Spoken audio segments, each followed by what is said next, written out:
Je vous restituerai les années qu'ont dévoré la sauterelle, dit l'Éternel dans le livre de Joël, 2 verset 25, et cette promesse résonne aujourd'hui comme un appel vivant pour toi qui écoutes. As-tu déjà regardé ta vie en pensant que certaines portes étaient définitivement fermées, que des saisons étaient perdues à jamais, que des rêves s'étaient éteints sans retour possible?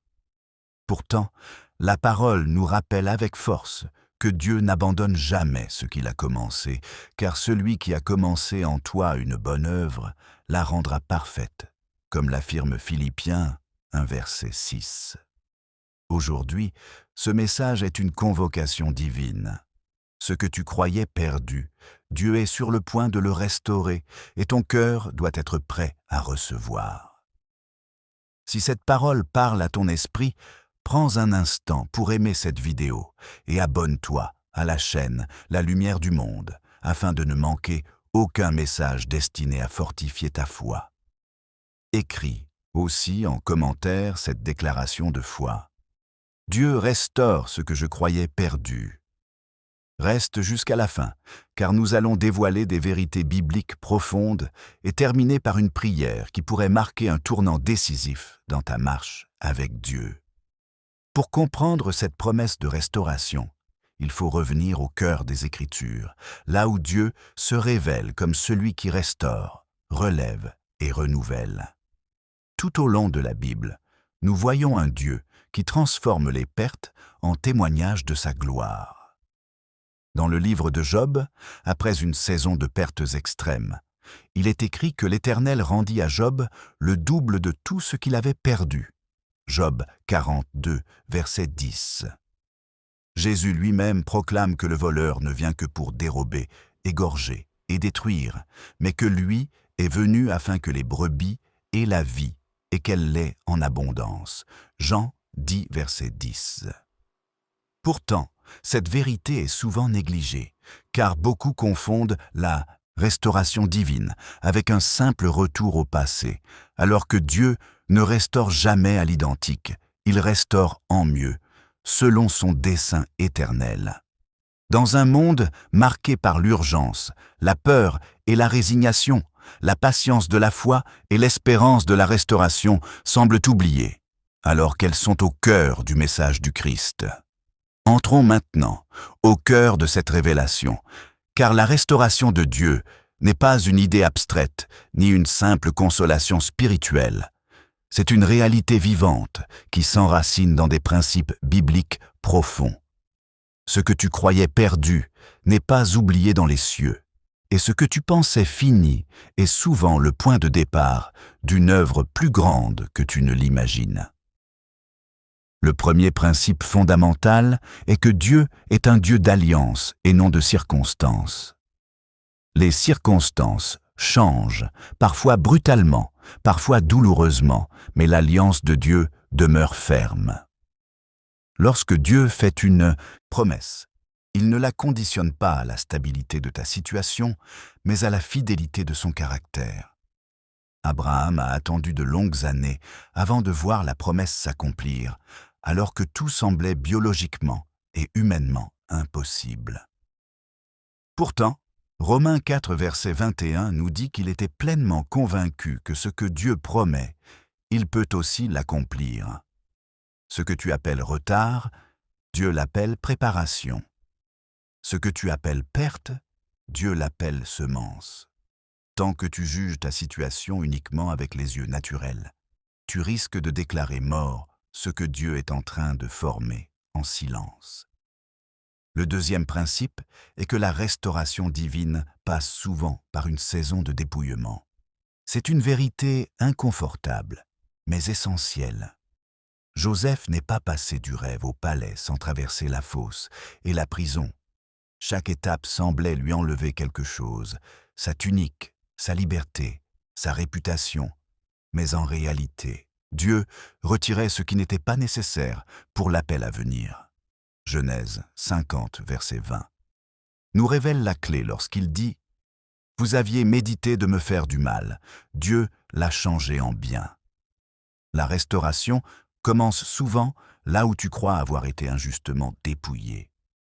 Dieu n'est pas l'auteur du mal, mais il est le maître de la transformation, capable de recycler la douleur en destinée. Le troisième principe est que Dieu restaure selon son timing parfait et non selon notre impatience. L'impatience est l'ennemie silencieuse de la foi. Saül a perdu le royaume, non parce qu'il n'était pas choisi, mais parce qu'il n'a pas su attendre. À l'inverse, David a appris à attendre dans les champs, dans les cavernes, dans l'ombre, et Dieu l'a établi en son temps. Ecclésiaste 3, verset 11, déclare que Dieu fait toutes choses belles en son temps. Si la restauration n'est pas encore visible, ce n'est pas parce que Dieu a oublié, c'est parce que le temps n'est pas encore arrivé. L'attente n'est pas une punition, c'est une formation intérieure, où Dieu aligne ton cœur avec ce qu'il va te confier. Le quatrième principe est que la restauration commence toujours à l'intérieur, avant de se manifester à l'extérieur. Beaucoup attendent que Dieu change leur situation, alors que Dieu attend qu'ils se laissent transformer. Le peuple d'Israël est sorti d'Égypte en un jour, mais l'Égypte est sortie de leur cœur en 40 années. Proverbe 4, verset 23, nous exhorte à garder notre cœur plus que toute autre chose, car de lui jaillissent les sources de la vie. Tant que ton cœur reste prisonnier de l'amertume, de la peur ou du regret, la restauration extérieure est bloquée. Dieu veut restaurer ton regard, ta confiance, ton identité, avant de restaurer ce que tu vois avec tes yeux. Le cinquième principe est que la foi active attire la restauration. La foi n'est pas passive, elle agit, elle parle, elle s'aligne. Lorsque la femme atteinte d'une perte de sang depuis 12 années a touché le vêtement de Jésus, elle a activé par la foi ce que la médecine n'avait pas pu restaurer. Jésus lui dit dans Marc 5, verset 34, « Ma fille, ta foi t'a sauvée. » La restauration se manifeste là où la foi ose encore espérer contre toute espérance. Si ces vérités nourrissent comme ton cœur, prends un instant pour aimer cette vidéo et t'abonner à la chaîne La Lumière du Monde, car chaque message est une semence destinée à fortifier ta foi et à préparer ton cœur à ce que Dieu va faire. Le sixième principe est que Dieu restaure souvent par ce qui semblait insignifiant. Naaman s'attendait à une action spectaculaire, mais Dieu a choisi l'humilité du Jourdain. C'est en obéissant à une instruction simple qu'il a été restauré. 2 Rois 5, verset 14, nous montre qu'après s'être plongé dans le fleuve, sa chair redevint comme celle d'un jeune enfant. Ne méprise pas les petites obéissances, les pas discrets, les décisions silencieuses.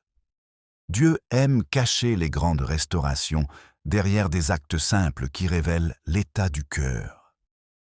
Le septième principe est que la restauration divine inclut la mémoire, mais ne s'y attache pas. Dieu ne nie pas ton passé, mais il refuse qu'il définisse ton avenir. Ésaïe 43, versets 18 et 19, nous dit « Ne pensez plus aux événements passés. Voici, je fais une chose nouvelle. La restauration n'est pas un retour nostalgique, c'est une recréation. Dieu ne te ramène pas simplement à ce que tu étais avant la perte. Il te conduit vers ce que tu es appelé à devenir après l'épreuve. » Le huitième principe est que la restauration glorifie toujours Dieu et édifie les autres. Ce que Dieu restaure en toi n'est jamais uniquement pour toi. Job, après sa restauration, devient un témoignage vivant de la fidélité de Dieu. Pierre, après sa chute, devient un pilier pour affermir ses frères, comme Jésus l'avait annoncé dans Luc 22, verset 32. Ta restauration deviendra un message, ton relèvement deviendra une lumière, et ton histoire parlera à ceux qui pensent encore que tout est fini. Le neuvième principe est que la restauration exige parfois de lâcher ce qui empêche le nouveau. Ruth a dû quitter son pays, ses repères, ses certitudes, pour entrer dans un champ de restauration qu'elle n'avait pas imaginé. En restant fidèle dans les petites choses, elle est devenue partie intégrante de la lignée messianique. Ruth 2, verset 12, montre que l'Éternel lui rendrait pleinement son œuvre. Parfois, Dieu ne restaure pas ce que tu refuses de lui remettre. Le lâcher-prise est souvent la clé cachée de la restauration. Enfin, le 10e principe est que Dieu ne laisse jamais son œuvre inachevée. Ce principe enveloppe tous les autres. Ce que Dieu commence, il le mène à son accomplissement. Même si aujourd'hui tu ne vois que des ruines, Dieu voit déjà la reconstruction. Même si tu entends le silence, Dieu prépare une réponse. Zacharie 4, verset 10 nous rappelle de ne pas mépriser le jour des faibles commencements, car l'Éternel se réjouit de voir l'œuvre commencer. Ta persévérance dans la foi est le terrain sur lequel la restauration va s'élever. Si tu ressens dans ton esprit que quelque chose s'éveille, si cette parole ravive une espérance que tu croyais éteinte, alors reste attentif, car dans la suite de ce message, nous allons plonger encore plus profondément dans les vérités cachées des Écritures, là où Dieu révèle comment sa restauration dépasse ce que l'homme peut imaginer. En entrant plus profondément dans cette révélation, il est essentiel de comprendre que la restauration de Dieu ne se limite pas à réparer ce qui a été brisé, mais qu'elle révèle des dimensions spirituelles souvent invisibles à l'œil naturel. Les Écritures contiennent des vérités cachées, non pas pour être dissimulées aux croyants, mais pour être révélées à ceux qui cherchent Dieu avec persévérance et humilité. Jésus lui-même a dit que les mystères du royaume sont donnés à ceux qui ont des oreilles pour entendre. Matthieu 13, verset 11. Et la restauration fait partie de ces mystères que l'on ne comprend pleinement qu'en marchant avec Dieu dans l'épreuve. La première vérité profonde est que Dieu restaure parfois ce que nous n'avons même pas conscience d'avoir perdu. Beaucoup prient pour la restauration de choses visibles, comme une relation, une opportunité, une stabilité matérielle. Mais Dieu regarde d'abord à ce qui est invisible. David, après sa chute, n'a pas prié pour que son royaume lui soit rendu, mais il a crié « Crée en moi un cœur pur ». Psaume 51, verset 12. Dieu savait que sans restauration intérieure, toute restauration extérieure serait fragile. Ainsi, lorsque Dieu agit, il commence souvent par restaurer ta capacité à aimer, à faire confiance, à espérer, à croire de nouveau. Ce sont des trésors silencieux que l'épreuve peut voler sans bruit, mais que Dieu restitue avec puissance. La deuxième vérité cachée est que la restauration divine est intimement liée à l'identité. Beaucoup souffrent non pas à cause de ce qu'ils ont perdu, mais à cause de ce qu'ils pensent être devenus à cause de cette perte. Gédéon se voyait comme le plus faible de la plus petite famille, mais Dieu l'appelait vaillant héros. Juges 6, verset 12. Avant de restaurer Israël par Gédéon, Dieu a restauré la vision que Gédéon avait de lui-même. Lorsque Dieu te restaure, il redéfinit qui tu es selon le ciel, et non selon ton passé, tes erreurs ou les paroles que l'on a prononcées sur toi. Tant que ton identité reste blessée, la restauration semble étrangère. Mais quand Dieu parle, il réveille ce que tu es réellement. La troisième vérité est que la restauration de Dieu passe souvent par une révélation progressive et non instantanée. Nous vivons dans une culture de l'immédiat, mais le royaume de Dieu fonctionne par croissance. Jésus compare le royaume à une semence qui pousse d'abord en herbe, puis en épi, puis en grain mûr. Marc 4, verset 28. La restauration suit ce même processus. Dieu ne révèle pas tout d'un coup, non par manque de puissance, mais par sagesse, car tout recevoir d'un seul coup pourrait écraser ce que ton cœur n'est pas encore prêt à porter. Chaque étape de restauration est une invitation à grandir en maturité spirituelle. La quatrième vérité cachée est que Dieu utilise souvent la restauration pour guérir notre relation avec lui. Beaucoup découvrent Dieu non pas dans l'abondance, mais dans le manque. Le fils prodigue n'a pas pris conscience de l'amour du Père lorsqu'il avait tout, mais lorsqu'il avait tout perdu. Luc 15, verset 20, nous montre un père qui court vers son fils avant même qu'il n'ait prononcé sa confession. La restauration commence ici, dans la révélation que l'amour de Dieu ne dépend pas de ta performance, mais de son cœur de père. Ce que tu croyais perdu devient alors le chemin par lequel tu retrouves l'intimité avec Dieu. La cinquième vérité est que la restauration divine ne nie pas la douleur, mais elle la transfigure. Dieu ne te demande jamais de faire comme si tu n'avais pas souffert. Jésus ressuscité porte encore les marques des clous. Jean 20, verset 27. Les cicatrices ne sont pas des signes d'échec, mais des témoignages de victoire. Dans la restauration, Dieu ne supprime pas toujours les souvenirs, mais il enlève leur pouvoir de te détruire. Ce qui faisait pleurer devient un témoignage, ce qui faisait honte devient une source de compassion pour les autres. La sixième vérité profonde est que la restauration divine attire la faveur surnaturelle. Quand Dieu restaure, il ouvre des portes que personne ne peut fermer. Après la prison, Joseph ne revient pas à une vie normale. Il entre dans une dimension d'autorité et de faveur qui dépasse son rêve initial. Psaume 105, verset 19, nous dit que la parole de l'Éternel l'éprouva jusqu'à ce que ce qu'il avait annoncé s'accomplisse. La restauration n'est pas seulement un retour, c'est une élévation qui positionne le croyant là où Dieu veut l'utiliser pour un dessein plus grand. La septième vérité est que la restauration exige parfois de redéfinir nos attentes. Beaucoup attendent que Dieu restaure exactement ce qu'ils ont perdu, mais Dieu choisit parfois de restaurer autrement. Anne voulait un enfant. Dieu lui a donné Samuel, un prophète pour une nation entière. 1 Samuel 1, verset 20.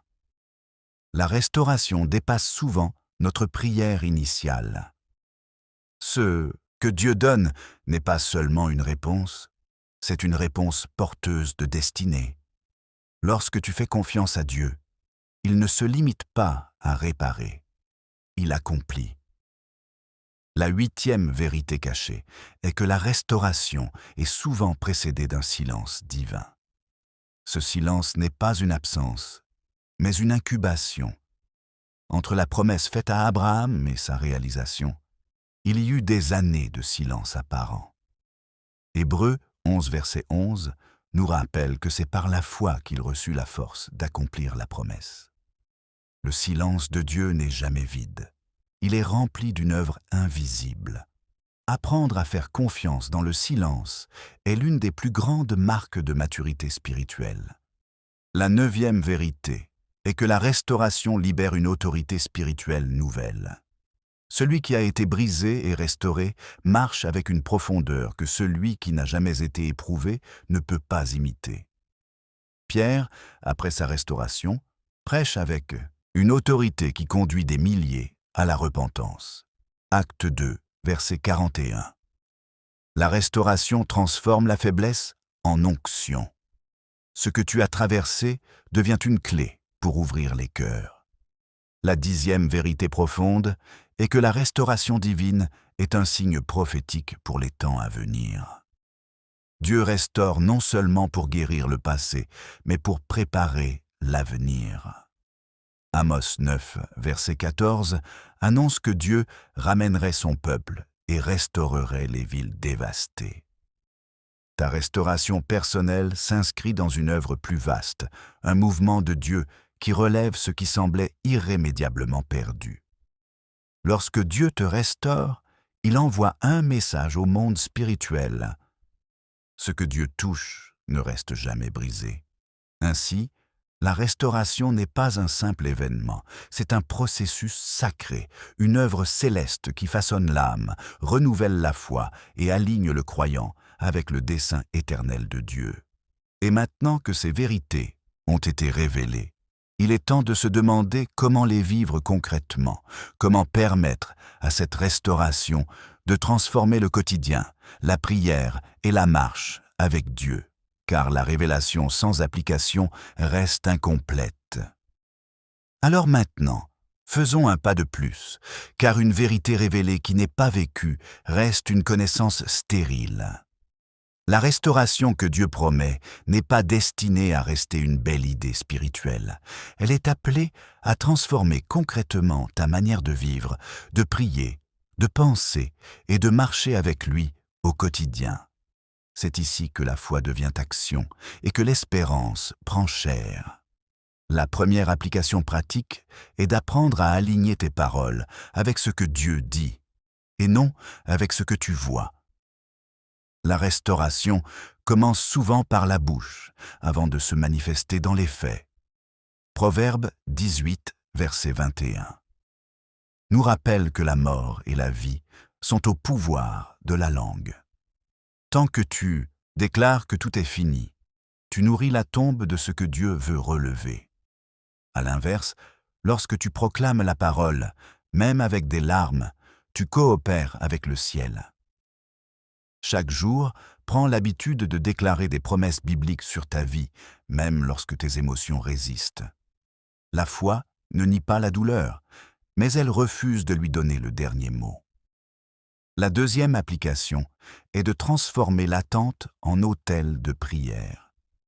Beaucoup subissent l'attente comme un vide, alors que Dieu veut en faire un lieu de rencontre.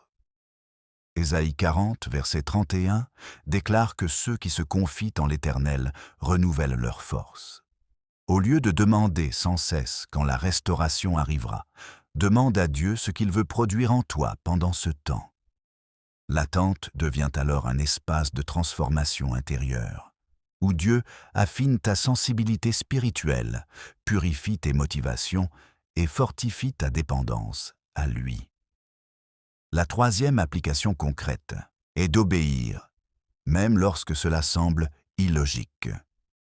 La restauration divine est souvent attachée à une instruction précise.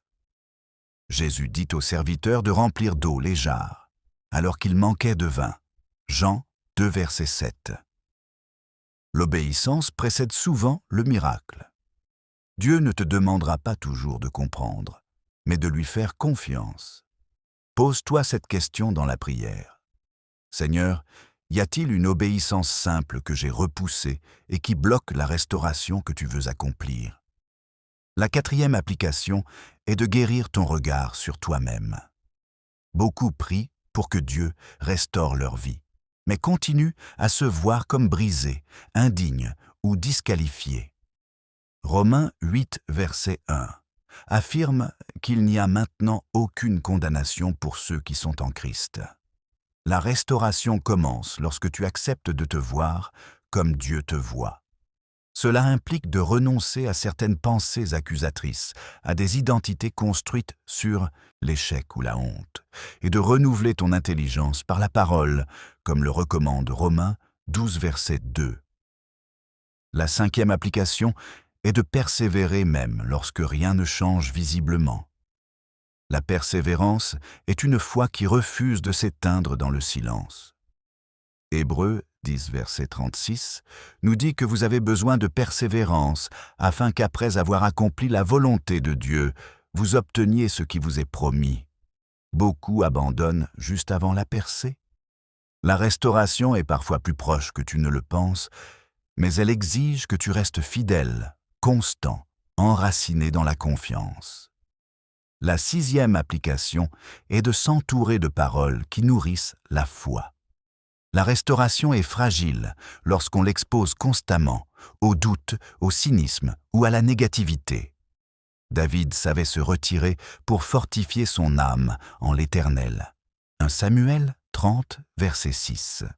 Choisis consciemment ce que tu écoutes, ce que tu regardes, ce que tu laisses entrer dans ton esprit. La foi se cultive, elle ne survit pas par hasard. La septième application est d'accepter que Dieu restaure parfois autrement que prévu. Cela demande une foi mature, capable de dire « Seigneur, non pas ma volonté, mais la tienne ». Luc 22, verset 42, nous montre Jésus lui-même dans cette posture. La restauration divine ne suit pas toujours le scénario que nous avions imaginé, mais elle accomplit toujours le dessein parfait de Dieu. Apprendre à lâcher le contrôle est souvent la clé d'une restauration plus profonde. La 8e application est de transformer la douleur en intercession. Ce que tu as traversé te donne une autorité particulière pour prier pour les autres. 2 Corinthiens 1 verset 4 nous dit que Dieu nous console afin que nous puissions consoler ceux qui sont dans toute affliction. Ta blessure restaurée devient une source de guérison pour autrui. Lorsque tu pries à partir de ton histoire, ta prière porte une profondeur que les mots seuls ne peuvent produire. La 9e application est de rendre grâce avant même de voir l'accomplissement. La gratitude est une foi en avance. Jésus rend grâce avant de rompre les pains. Jean 6, verset 11. Remercier Dieu avant la manifestation visible de la restauration est un acte de confiance radical. La reconnaissance ouvre le cœur à recevoir ce que Dieu a déjà préparé. Pour sceller ces vérités, laisse-moi te partager une parabole inspirée des cieux. Un jour, un berger perdit une brebis dans une vallée obscure. Pensant l'avoir perdue à jamais, il continua sa route, le cœur lourd. Mais des saisons plus tard, alors qu'il repassait par cette vallée, il entendit un bêlement faible. La brebis n'était pas morte, elle s'était cachée dans une grotte pour survivre. Le berger la retrouva plus forte qu'il ne l'aurait imaginé, car dans l'ombre, elle avait appris à reconnaître sa voix plus que jamais. Cette brebis n'avait pas été abandonnée, elle avait été préservée. Ainsi en est-il de ceux qui suivent la voie de Jésus. Ce que tu croyais perdu a parfois été caché par Dieu, non pour te punir, mais pour le protéger et le préparer à une restauration plus profonde. Suivre la voie de Jésus dans la foi, c'est accepter de marcher même quand le chemin passe par l'ombre, en sachant que le bon berger ne perd jamais ce qui lui appartient, comme il le déclare dans Jean 10, verset 28. La restauration devient alors non seulement un événement, mais un mode de vie, une marche confiante avec celui qui fait toute chose nouvelle. Lorsque ton cœur intègre ces applications, ta prière change, ta foi s'affermit et ta relation avec Dieu s'approfondit. Et c'est dans cet espace transformé que la restauration promise commence à se manifester, parfois doucement, parfois puissamment, mais toujours fidèlement. Alors que nous arrivons au terme de ce message, prends un instant pour laisser ton cœur se souvenir de cette vérité centrale. Dieu ne laisse jamais son œuvre inachevée. Ce que tu croyais perdu n'était pas effacé du plan divin. Ce n'était pas une erreur ni une fin définitive, mais une étape dans un processus plus grand que toi. Nous avons vu que Dieu restaure selon son alliance, selon son temps parfait, en commençant par l'intérieur avant de manifester l'extérieur. Nous avons compris que la restauration n'est pas un simple retour en arrière, mais une recréation, une élévation, une préparation pour une gloire à venir. La parole nous l'assure dans Romains 8, verset 28. Toutes choses concourent au bien de ceux qui aiment Dieu, même celles qui ont fait couler des larmes, même celles qui ont semblé voler des années de ta vie. Aujourd'hui, si ton cœur est fatigué mais encore croyant, si ton esprit est blessé mais toujours tourné vers Dieu, alors reçois cette déclaration. L'Éternel est en train de rassembler les morceaux, de restaurer ce qui a été brisé et de redonner sens à ce qui semblait inutile. Comme le dit Jérémie 30, verset 17, « Je te rendrai la santé, je guérirai tes plaies, dit l'Éternel. » Que cette parole descende profondément en toi et réveille une espérance nouvelle.